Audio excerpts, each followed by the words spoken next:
دنیا میں جیسے میں نے آپ کو کل بھی عرض کیا کہ امام کی معرفت نہیں ہوگی امام تک نہیں پہنچ پائیں گے.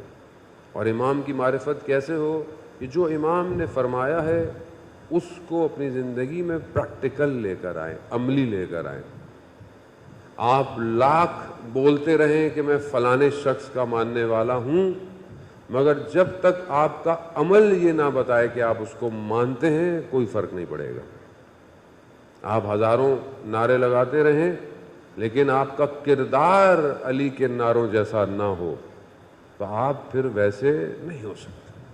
ماننے والے امام کے بہت تھے, بہت مانتے بھی تھے, امام کے ساتھ بھی تھے, لیکن کیا وجہ ہے کہ امام اپنے خطبوں میں خون کے آنسو روتے ہوئے نظر آتے ہیں؟ یعنی دل ان کا رنجیدہ ہے. کیوں رنجیدہ ہے؟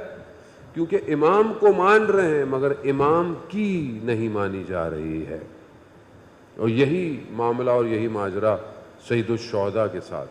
لوگوں نے امام کو دعوت دی اور بہت لوگوں نے دعوت دی, لیکن کتنے امام کی دعوت پر امام تک پہنچے؟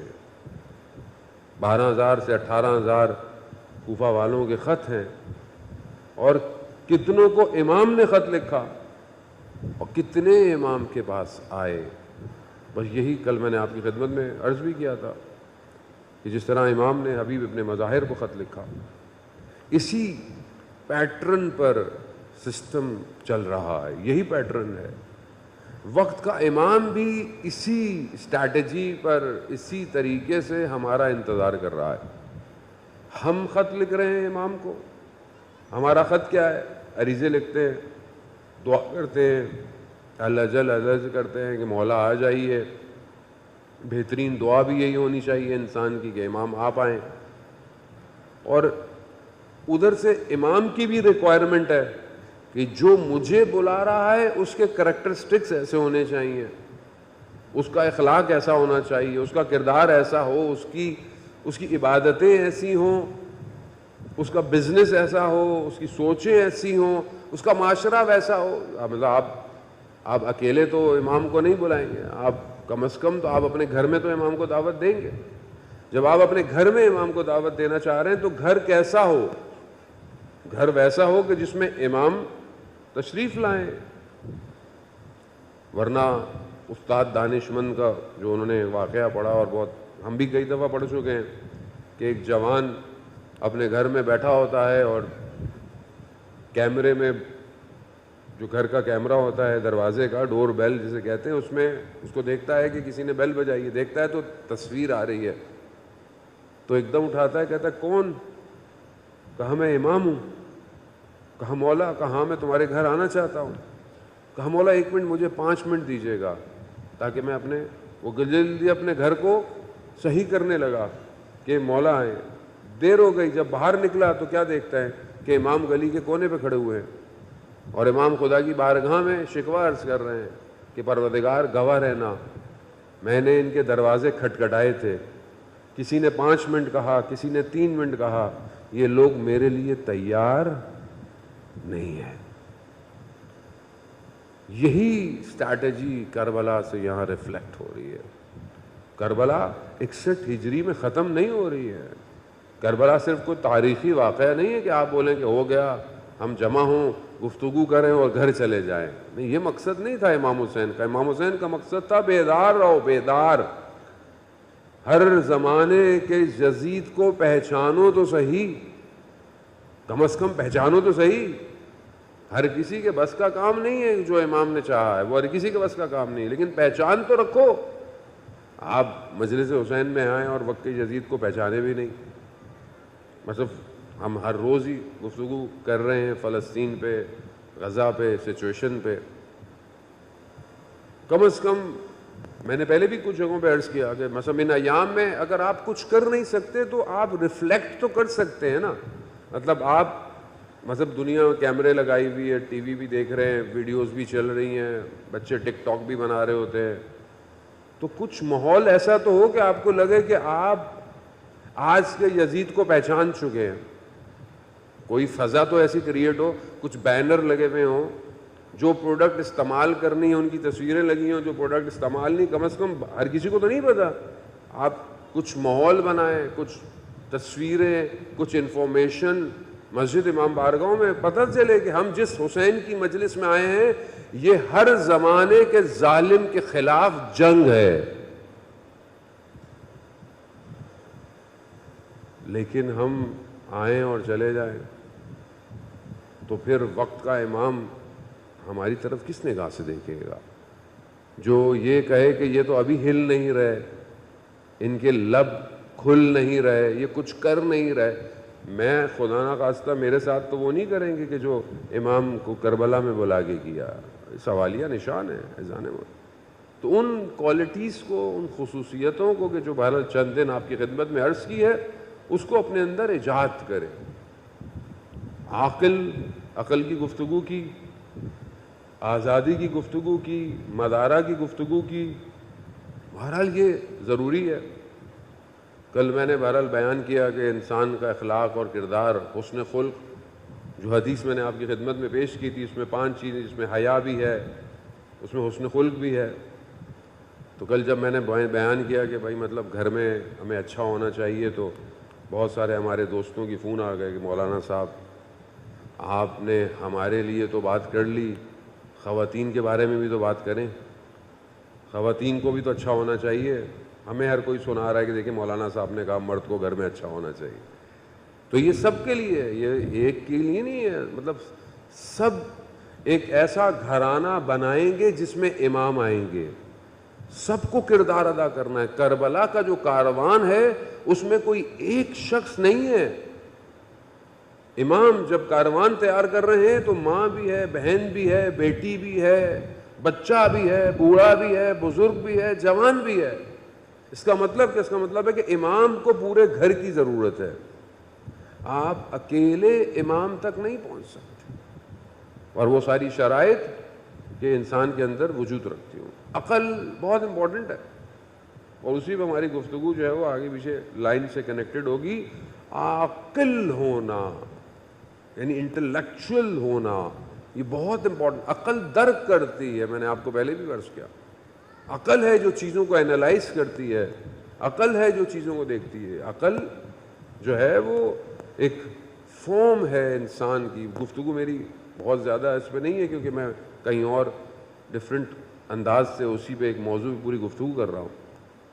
لیکن عبادت جو میں نے آپ کی خدمت کیا کہ صرف جذبات سے عبادت نہیں کی جا سکتی، صرف جذبات سے نہیں کی جا سکتی. ایک شخص بولے بس مجھے نمازیں پڑھنی ہے، عبادتیں پڑھنی ہے، مجھے اور کوئی کام نہیں کرنا، کوئی بھی عقل یہ نہیں کہے گی بھائی ہر وقت مصلی پہ بیٹھے رہو. نہ اسلام کہے گا لیکن نہیں مجھے تو بس مسجد میں بیٹھنا ہے، بس مسجد میں بیٹھا رہوں میں، بس مجھے تو عبادت. ایسی عبادت کی ریکوائرمنٹ بھی نہیں ہے.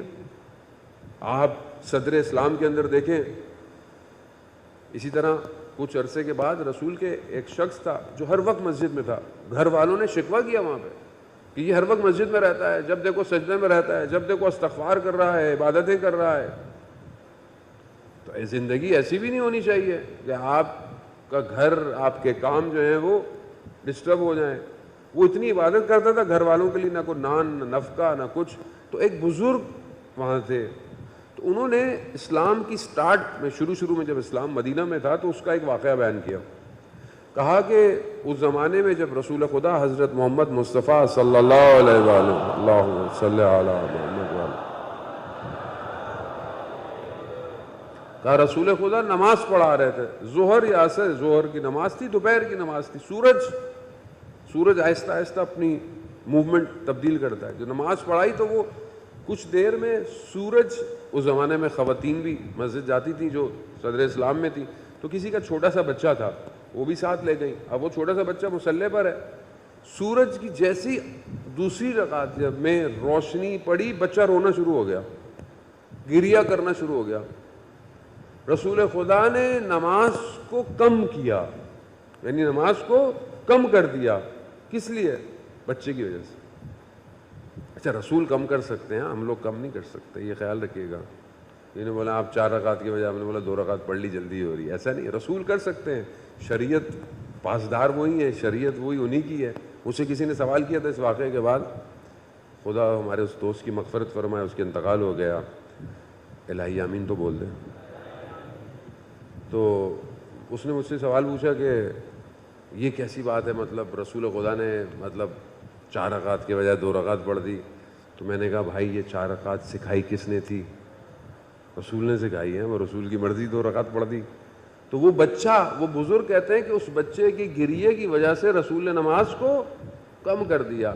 تو وہ جو بزرگ تھے وہ کہنے لگے وہ بچہ میں تھا مدینہ میں. یعنی رسول اتنا فیملی کو، کاموں کو، بچوں کو امپورٹنٹ دیتے ہیں. تو اگر آپ ہر وقت مصلی پہ جا کے بیٹھے رہیں، بچوں کو بھگا دیں، تو ایسی تو تہجد بھی قبول نہیں ہے. امام خمینی جب تہجد کی نماز پڑھتے تھے، گھر چھوٹا سا تھا، 2 کمرے کا گھر، اگر پانی کھولیں گے تو آواز آئے گی گھر والوں کو. ٹاول تولیہ رکھ کے کہ پانی گرے آواز نہ آئے. کیوں؟ کیونکہ یہ نماز خدا کے لیے ہے، نہ دکھانے کے لیے ہے. ہمارے یہاں کو اٹھ رہا ہو دوست ووست ہوں تو ٹانگیں مارتے ہوئے اٹھتے ہیں، اٹھو اٹھو، میں تو فجر پڑھ رہا ہوں، تم نے فجر نہیں پڑھی ابھی تک. ہاں ایسا نہیں، ہاں تذکر ضرور دے. تو اذان محترم، خود دین جو ہے وہ اس کے اندر یہ بہت امپورٹنٹ ہے کہ آپ کو سب کو لے کے جانا ہے. اور عقل، جذبات نہیں چاہیے. مطلب میں ساری رات ماتم کر رہا ہوں، ساری رات میں نے نوحے کھولے ہوئے ہیں محلے میں، وہ بھی ہونے دو بھائی، کیا ہو گیا؟ اپارٹمنٹ میں سبیل لگی ہوئی ہے، اہل سنت بھی رہ رہے ہیں، دوسرے لوگ بھی رہ رہے ہیں، روڈ پہ اتنا اونچا، بس یا حسین یا حسین، کوئی روکے؟ کیا ہو گیا؟ محرم ہے مولانا صاحب، سب کو بتانا ہے امام حسین کیا ہے. یہ جذبات ہیں، عقل نہیں ہے. یہ ایک ٹائم میں آپ چلائیں نوحے، رات کو 3 بجے کوئی بھی نہیں ہے، سب نہیں، آپ اونچی آواز میں نوحے چلا رہے ہیں. کیا عقل اس بات کی اجازت دے گی آپ کو؟ نہیں دے گی. بہت ساری چیزیں بغیر عقل کے ہوں ایکسیپٹ نہیں ہے. پھر وہی بار بار کہوں گا، جذبات امپورٹنٹ ہیں. ہاں ایسا نہیں ہے کہ جذبات نہیں، جذبات ضروری ہیں. جذبہ ہے تو ہم بیٹھے ہوئے ہیں، ورنہ اتنی گرمی میں کون بیٹھتا ہے؟ یہ جذبہ عشق ہے جو امام حسین سے ہے ہمیں، اور یہی ہمیں لے کے چل رہا ہے آگے کی طرف. لیکن عقل ضروری ہے. ایک ملائکہ کا گزر ہوا، اور یہ حدیث جو ہے اصول کافی میں ہے، امام جعفر صادق علیہ الصلوۃ والسلام، اللہم صلی علی محمد. امام نے اس حدیث کو بیان کیا کہ ایک ملائکہ کا ایک جزیرے سے، جزیرہ یعنی آئلینڈ سرسبز سے گزر ہوا، تو دیکھا کہ ایک عابد عبادت کر رہا ہے، نماز پڑھ رہا ہے. تو بڑا وہ ملائکہ کو ہوا کہ پروردگار، اتنی عبادت، اس کو کتنا ثواب ملتا ہوگا. تو خدا نے اس عابد کی عبادت کا ثواب دکھایا. تو ملائکہ نے کہا یہ تو بڑا تھوڑا سا ہے. تو پھر خدا نے کہا جاؤ، چلے جاؤ اس کے پاس تو پتہ چل جائے گا تم. تو وہ ملائکہ انسان بن کے اس کے پاس آیا، کہا کہ مجھے بھی عبادت کرنی. عبادت کی. دوسرے دن بیدار ہوا، کہا کہ آپ اتنی ماشاءاللہ عبادت کرتے ہیں، اتنا بہترین جگہ آپ کو اللہ نے دی ہوئی ہے، تو کیا کوئی کمی ہے؟ تو ثابت نے پتہ کیا کہا، ہاں یہ سب تو ہے، لیکن کاش خدا ایک گدھے کو بھیج دیتا تو اتنی جو ہریالہ سبزی ہے کم از کم وہ کھاتا تو صحیح. تو پھر خدا نے ملائکہ کو کہا دیکھا، اور یہ حدیث ہے، حدیث کا ہے، عبادت کا ثواب عقل کی وجہ سے ہے. عابد تھا، عبادتیں کر رہا تھا، مگر عقل، تو جتنی آپ کی عقل ہوگی اتنی آپ کو عبادت کا ثواب ملے گا. اب آپ بغیر عقل کے ٹکرے مارتے رہیں، کوئی ثواب نہیں ملے گا. ہر عبادت میں، عزاداری عبادت ہے، ماتم عبادت ہے، جلوس عبادت ہے، مجلس عبادت ہے، یہ سب عبادت ہے. یہ جو چیز خدا کی طرف لے کے جائے وہ سب عبادت ہے، وہ سب بندگی کا حصہ ہے. رزق حلال عبادت ہے. ایک دوسرے کے ساتھ خدا کی وجہ سے احترام کرنا عبادت ہے. سب عبادت میں شمار ہوتا ہے. کس کے لیے؟ کیونکہ یہ خدا کی طرف لے کے جا رہی. جو چیز خدا کی طرف لے کے جائے وہ بندگی کا حصہ ہے. تو یہاں عقل بہت امپورٹنٹ ہے کہ انسان اپنے سسٹم کو اسی حساب سے چلا